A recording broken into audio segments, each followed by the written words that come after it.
અત્યારે દિવાળીના માહોલે જમાવટ કરી છે, દ્રશ્યો બતાવશું। સૌરાષ્ટ્રનું સૌથી મોટું ગુંદાવાડી બજાર અને પૌરાણિક બજાર છે। બજારની અંદર સૌથી વધારે કપડાની ખરીદી નાના બાળકોથી લઈ અને મોટાના લોકોના કપડાની ખરીદી કરવા માટે પહોંચ્યા છે। બેન, શેની ખરીદી કરી છે અને દિવાળીમાં ખૂબ ભીડ પણ અત્યારે જોવા મળી રહી છે? તોરણની બરોબર, કેવી ભીડ છે? બહુ જ બરોબર, સુરક્ષા છે અહીંયા? તમે શું કહેશો?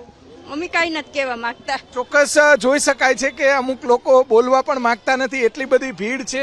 અહીંયા દ્રશ્યો આપણે બતાવવાનો પ્રયાસ કરીશું। રાજકોટની ગુંદાવાડી બજાર, તમામ જે બજારો છે તેની અંદર લોકો ખરીદી કરવા માટે પહોંચ્યા છે। અત્યારે ગુંદાવાડી બજારમાં તોરણ સહિતની અલગ અલગ વસ્તુઓ છે। ખાસ કરીને દિવાળીમાં લોકો તોરણ નવા લેતા હોય છે અને પૌરાણિક માન્યતા મુજબ ઘરની બહાર તોરણ રાખવામાં આવતા હોય છે। બેન, તમે અત્યારે ખરીદી કરવા માટે આવ્યા છો, કેવો